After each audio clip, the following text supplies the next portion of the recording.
Good morning, everyone. Guten Morgen, Damen und Herren. Und nochmals vielen Dank, Professor Julinger und Professor Steineck, dafür, dass Sie mich zu dieser schönen Konferenz eingeladen haben. Okay. Today, I will talk about requirements of a good religion, an inquiry into the effects of the March 11th disaster on the concept of religion in Japan. First, I will show you the overview. After the introduction, I will talk about the role of religion in modern Japan as a requisite of what I'm talking in the post-war period. And after that, I will move on the more current situation regarding religion and public interest. And after that, I'd like to reinterpret the relationships between religion and publicness or public interest in Japanese society nowadays. So, first introduction. In modern times, Japanese religious policy concentrated on separating religion and ethics under the premise of the separation of religion and the state, and on spreading the idea of national morality that was founded thereon. Religions such as Buddhism and most Christian denominations were recognized as good religion as long as they were compatible with the emperor-centric national morality. And these faiths were allowed to be practiced only within the framework of a set national policy. On the other hand, some Christian denominations and newly emerging religions that were not obedient to the national morality were labeled evil religion and suppressed. It was the national authority that drew a dividing line between good and evil religions. Since the end of World War II, the Japanese government has maintained a relatively tolerant stance toward religious organizations, partly because of the failure of pre-war religious policy. As a result, freedom of faith is now widely guaranteed in Japanese society. On the negative side, however, such a stance has resulted in the upsurge of religious corporations and the emergence of so-called cults. The best known of which is the Ohm Shinrikyo cult that attacked the Tokyo subway system with sarin gas in 1995. Since this incident, religions have been generally considered evil in Japanese society, and the presence of religions, especially in the public realm, has been unwelcomed.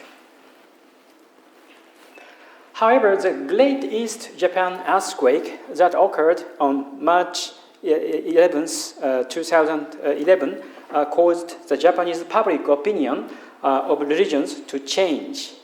In the wake of the earthquake, many religious organizations extended support to people affected by the disaster and offered altruistic service, which in many cases were received favorably. Consequently, a light was shed on the new aspect of religions, the ability to bring public benefits. If we take a more in-depth look, however, we may say that many of these religions are trying to perceived as good religions by demonstrating their ability to serve public interests, which is considered to be one of the requirements of a good religion. Then, what is the fundamental difference between the religions that compiled with a public or national interest of the Japanese society in pre-war days and those have been serving a public interest since the March 11th disaster? In other regards, it is obvious that the March 11th disaster prompted a change in the concept of religion. Another change brought by the disaster is growing prevalence of religious discourse that emphasizes harmony with nature. This discourse criticizes criticizes modern technologies which have been used by Western countries to control nature, and it sometimes denounces nuclear technology as a technology of monotheistic characteristics. Simply put, the March 11th disaster triggered the naturalization or de-anthropocentrization of the concept of religion. The emphasis on the public functions of religions and post-anthropocentrism can be taken as an antithesis to Western secularism, or the separation of religion and state, and the Western view of nature. Seen from the other side, however, it is evident that this discourse cannot be established without the intervention of the Western concept of religion. So in my presentation, I will focus my attention on religious character of the public interest rather than the public interest characteristic of religion, so that I may sketch out the contours of how religion is understood in Japan without too heavily on modern concept of religion. So I will move on the next section. The concept of religion used in Japan today was formulated during the country's modern period. It was not created simply as a response to Western concepts of religion, but also as something that could be used as a tool for governing the nation. Freedom of belief was not granted for all religions. Rather, those religions that did not contravene the public order were regarded as desirable, while those did not fit within the framework were treated as evil religions and were subject to suppression. What this means is that when we think about the concept of religion in Japan, it is essential that we also keep in mind the principle of separation of church and state, as well as the relationship premised upon that between public and private spheres. Given how important this is to seeing how the concept of religion has changed in the modern Japan, and particularly after March 11th, I'd like to describe some of the features of the concept of religion in modern Japan. This is a picture of the Shinto shrine, but I cannot have enough time to explain about what Shinto is. First, I'd like to examine once again the relationship between the public sphere and the private sphere in modern Japan. From the standpoint of national indoctrination, the two spheres can be separated as morality and religion. From the standpoint of Shinto, as rituals and religion. In this way, morality and ritual were functionally synonyms, and the existential meaning of religion was guaranteed to the extent that they were legitimized. Based on this assumption, religious scholar Terunobu Yamaguchi states that the establishment of shrine as non-religion theory played a pivotal role in relationship between religion and politics. Quote, if there was wide agreement for the separation of religion and politics, shrine as non-religion theory could create a foundation for the preferential treatment of Shinto shrines. The general agreement for the separation of religion and politics supported the preferential treatment to shrines as a non-religion. End of the quote. Based on such considerations, I want to place the relationship between morality and religion in the context of a scheme of acceptance and denial of the Western Enlightenment. To the eyes of modern Japanese intellectuals who observed Europe, they saw not only the principle of the separation of religion and politics, but also the major role played by religion. However, the role and place of religion in the modern West is certainly not uniform. Under the influence of Enlightenment thinking, intellectuals came to believe that religion that preached miracles or a transcendental world was irrational and the teachings of religion should be replaced by ethics or morality.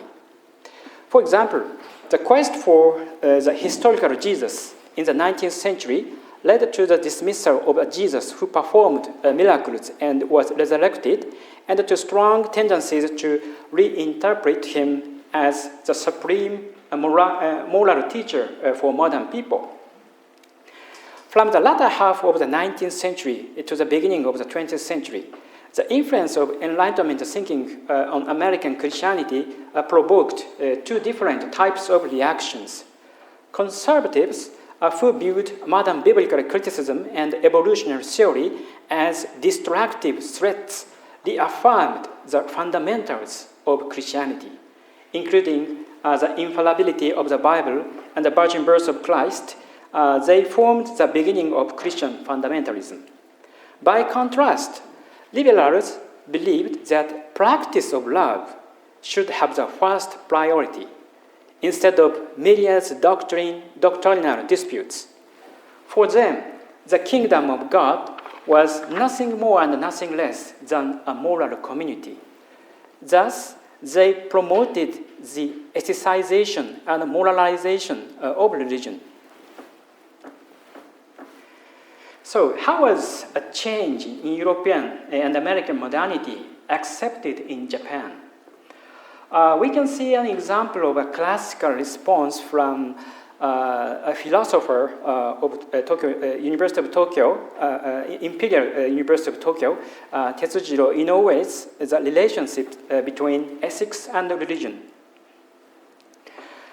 Quote, "The most important thing in human life, more important than Buddhism or Christianity, is nothing other than progress. What is required for progress is simply morality. Morality should take a position in place of Buddhism or Christianity. This is an ideal religion." And move on to another quote from his book. "From here on, morality, that is religious ethics, as the foundation of the view of life is sufficient. If this becomes the religion of future people, they would have no need of other religions, like all religions of the past." Inoue places morality above religion from the standpoint of progressivism. He calls this morality the ideal religion. Furthermore, with this ideal religion, an ethical religion, there would be no need for traditional religion. This view may seem like Inoue's own unique thinking, but it was a view that was easily understood by Enlightenment intellectuals during the same period. In Europe and the US, the moralization and ethicization of religion was already underway. The climate of such a period was accepted together with progressivism from a comparatively early stage in Japan. Now, whether it is Buddhism or Christianity, placing one's own religion as superior to other religion is a line of evolutionary logic often used. But if we avoid the hierarchy of superiority, we can see religions sharing similar intellectual structures. The problem is the place of morality. The relationship between religion and morality that is established by placing morality ahead of religion and regulating the existing body of religion is not equal but is reciprocal. Inoue took a critical stance against traditional religion, but even for someone like Inoue, religion possessed certain values for the nation insofar as it complied with the imperial rescript on education as a morality of the people.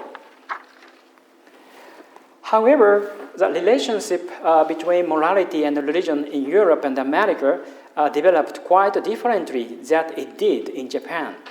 The spirit of enlightenment oriented along morality and ethics often took an anti-religious or anti-Christian stance. Ethics was not always seen as complementing a religion. By describing the aestheticization and moralization of religion, Inoue gave no special praise to any religion. While this formally satisfied the conditions for the separation of religion and politics, the aestheticization of religion was directly connected to viewing Shinto as non-religion and to the moralization of the nation.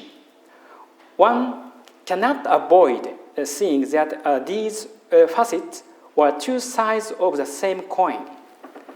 While the nature of the relationship between morality and religion was formally accepted from Western Enlightenment thinking, it was reinterpreted in the Japanese context, and as a result, a structure of denial was created toward Western ethics. We can recognize this point as a characteristic of the Japanese model of separation of religion and politics. When we consider the complementary relationship between morality and religion in terms of structural characteristics in the Japanese model of separation of religion and politics, we find a specific instance in the complementation of Shinto with Buddhism. Viewing Shinto or state Shinto as non-religious actually allows the possibility of coexistence with Buddhism as a religion. This system incorporated all the major religions, including Christianity, into the state Shinto framework. This almost completed a system in which the separation of religion and politics divided morality and religion into the public and private spheres, respectively, while functionalizing the two spheres to be mutually complementary for the support of the national ideology. So let's move on to the third section. The period I have discussed to this point was one in which religion was required to play a role helping to support the public or national interest, or in other words, national morality. However, in subsequent years, the debate over the relationship between religion and the public and private spheres in Japanese society has gone unsettled. Accordingly, I believe we need to keep in mind both the positive and negative aspects of that fact, given this post-March 11th reality in which religious activities are being tied to the public interest and re-evaluated. Religion should pursue social contributions for those people who need help, but there is also the danger that religious pragmatism will be dragged into a place where the public interest is anything but neutral, if it is not conscious of what the proper role of religion is. A debate over denuclearization is taking place in one corner of the post-March 11th discourse, where people expect religion to display its public interest characteristics. For example, the Japan Buddhist Federation and various other religious groups have already issued statements calling for Japanese government to abandon nuclear power. Calls for denuclearization are widespread through the general public, covering a broad political spectrum. The interesting thing here is that not only leftists, but also conservatives are among the anti-nuclear power voices. I will show you one example. One of the most prominent examples of this is to be found in On Denuclearization, the most recent work by manga artist Kobayashi Yoshinori, a self-proclaimed conservative with a particular strong influence over young people. Kobayashi sees the effort to rid Japan of nuclear powers as coming on the same line of thought as being grateful toward the souls of departed heroes who died in war protecting the homeland.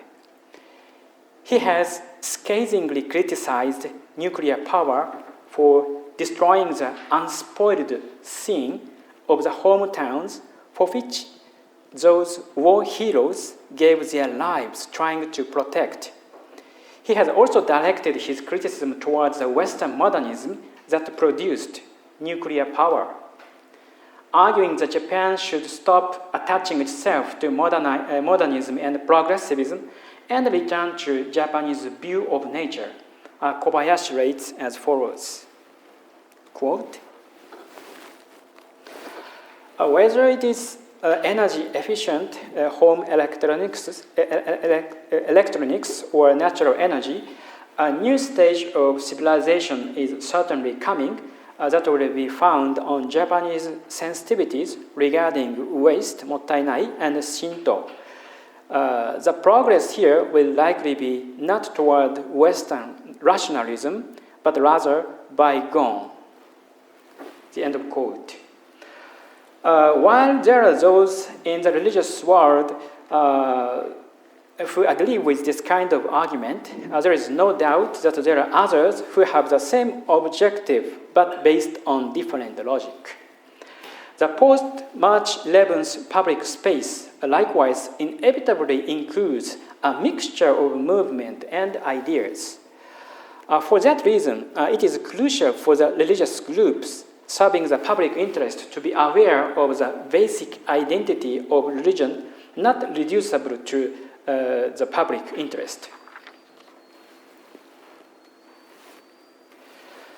Self-consciousness about such issues can also lead clues to coming to sight for giving rise to a public interest that will not get caught up in nationalism or the state.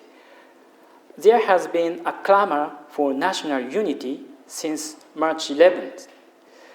The fever that has begun to produce little nationalisms of various sorts. Lately, however, conservative politicians, epitomized by the Tokyo governor Ishihara, have emerged who are loudly proclaiming a big nationalism that could suck into in those little nationalisms. This development is also linked to the present tension over territorial issues in East Asia. If we take these series of development into considerations, then we see that a sense of publicness is now needed that can properly curb such xenophobic, intolerant nationalism, and also that identifying the role of religion in the public sphere is a matter of great significance. So now to the fourth section. As I discussed earlier, the March 11th changed the place of religion in society and provided the impetus to re-examine its role. One could also say that it raised questions about the boundaries of religion, but in any event, there is another issue that I want to bring up. The nuclear accident produced by the last year's earthquake and tsunami not only once again engraved into the hearts of everyone living in Japan the horrors of radiation, but also provided an opportunity for people to re-examine the relationship between nature and mankind. With all of the criticism that are being aimed at the self-conceit that humans can control the power of nature, including nuclear energy, there has been more and more talk in religious circles that emphasizes harmony with nature. Modern technology is criticized emblematic of Western ideas about controlling nature. And sometimes nuclear power technology is disparaged as a product of monotheism. The following argument by a religious scholar, Nakazawa Shinichi, stands as one example of this. He writes as following, so quotes, there is a system of thought that was drawing an outer that did not originally belong in the ecosphere into the inner of thought, and that is none other than monacism. The opposite number in the religious thought of nuclear technology, a product of seventh energy revolution, is monacism. The end of quote. Nakazawa is but one among many Japanese intellectuals who have broken away from Western ideas about controlling nature and argued for a return to traditional Japanese views of nature. Criticism of this sort of monacism and a glorification of polytheism has been a part of a series of Japanese uniqueness having made repeatedly in the past. However,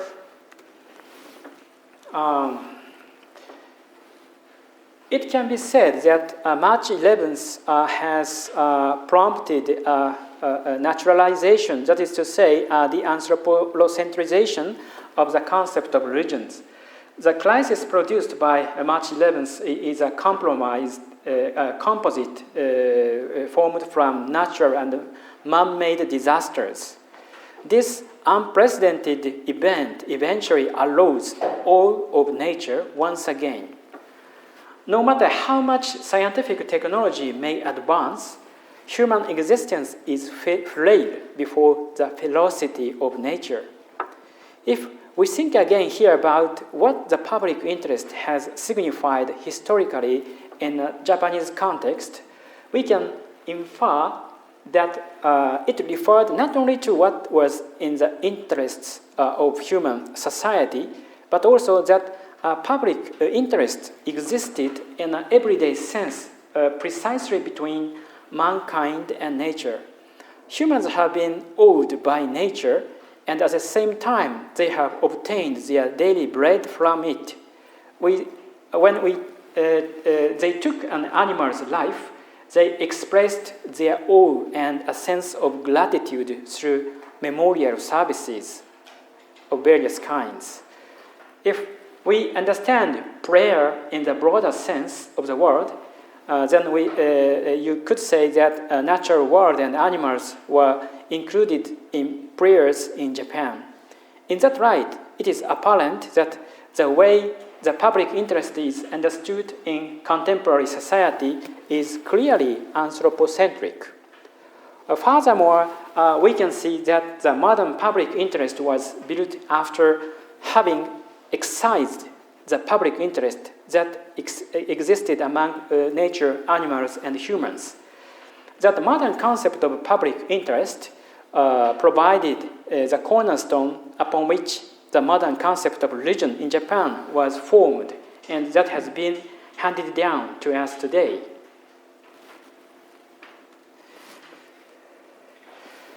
Many in religious circles and the media since March 11th have taken up with some frequency the topic of the public interest characteristic of religion. However, I wish to focus on the issue of the religious character of the public interest and the lost religious dimension to the public interest. The modern concept of the public interest took shape in a world where the nature was regarded as a resource to be used so society could industrialize, where animals were treated as products in the context of large-scale factory farming, and humans worked to maximize their rewards. However, with a modern construct having been upended by March 11th, we ironically can glimpse that which was lost at its base and lost public interest. While restoring what has been lost will certainly not be easy, it is important that we at least turn our gaze toward the dimension when we think about the proper role of religion. You cannot see that which has been lost in. You cannot see that which has been lost is an everyday setting. However, it becomes apparent in the form of an apocalyptic landscape when an emergency arises. One thing that led to me think about such matters was the pitiful situation that the March 11th created for animals. Cows, pigs, chickens, and other domestic animals were abandoned. They could not help themselves and simply turned into mounds of flesh and rotted away. The sight of all those domestic animals being left to die brought with it a sense of déjà vu. It reminded me of the massive numbers of domestic animals that were put to death in Japan and elsewhere when first mad cow disease and then avian influenza created their stirs. Modernized stock breeding made it possible to distribute meat in the large quantities for mass consumption. However, this is ostrich. This escaped from the guardian of ostrich. And so, for human beings, the disaster was very apocalyptic, but for the animals, like this ostrich, it became a kind of kingdom of animals.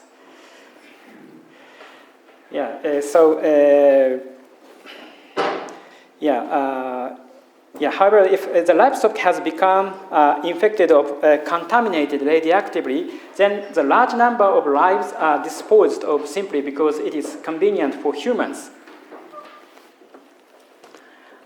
in the public interest. Can this situation be tolerated morally?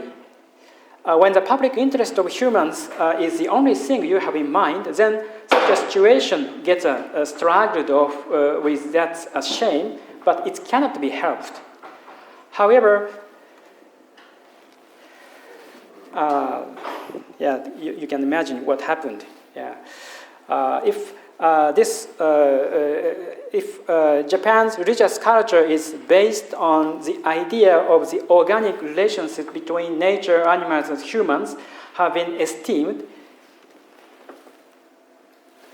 then we need, at the very least, to record the circumstances that defined the relationship between animals and humans in its modern form to become manifest, and also to critically inspect how the concept of religion that has prevailed in the modern era has been defined by the modern views of mankind and nature. Doing so would be a first step toward rediscovering and re-evaluating the lost dimension of the public interest. So I'd like to show that the public interest, the traditional public interest among nature, animals, and humans were originally much wider than the modern public interest. Furthermore, if we expand the concept of public interest along the time axis to make the relationship formed between living and the dead its cornerstone, then it enables us to consider the moral responsibility that a present generation has to future generations. This would allow us to develop a morality for the absent.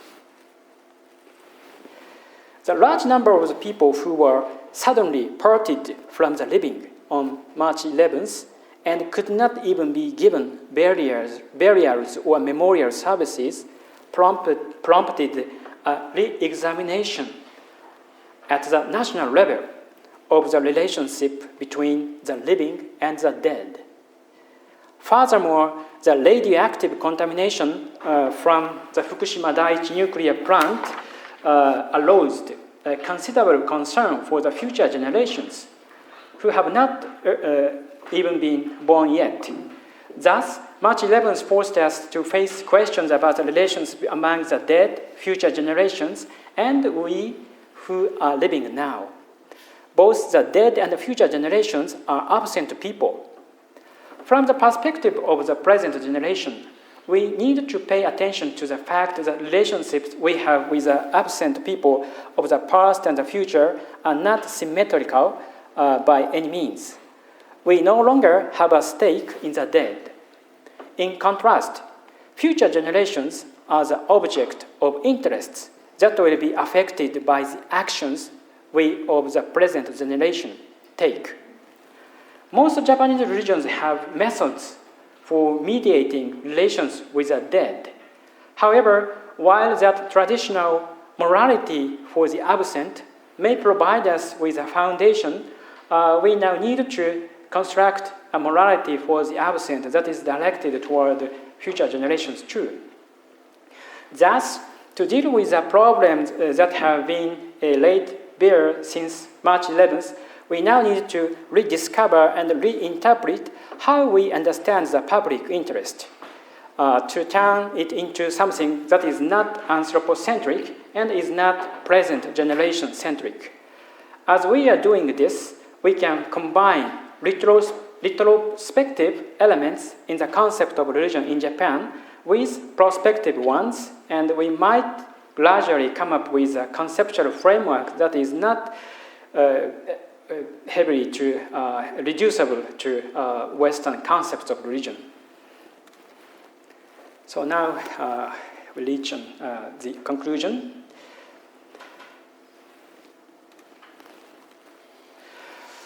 As we have seen since March 11th, there has been an emphasis on the publicness of religion, its public interest, characteristic, and traditional Japanese views of nature. These ultimately stand as an antithesis to Western-style secularism, or separation of church and state, and views of nature. However, we have pointed out that with the public interest so easily drawing to the state, there are questions about how religion is to position itself, and before that, how can religion discover a concept of the public interest that is not reliant upon the state? The notion that post-March 11th discourse surrounding religion stands as an antithesis to Western concepts of religion certainly does not mean it is returning to pre-modern understanding of religion and nature. Put another way, it does not mean discovering the basic identity of religion by returning to a pre-secular age. Rather, it means that we need to see ourselves as existing in a post-secular age, in the sense that we need to redefine relationships among religion, society, and nature, rather than simply separate them. Post-secular, this term post-secular, in the sense, is clearly different from the post-secular that is discussed in the West now. However, for that reason, we can say that changes in the post-March 11th religious discourse in Japan provide us with fodder for thinking about the diversity of post-secular. So, due to the time constraint, I could not afford to touch the the relationships between religion and nuclear energy in the Japanese history. But if you are interested in this kind of issues, you can read my article in this book that is very recently published from the LIT Fairlock, Creation and Salvation, Volume 2.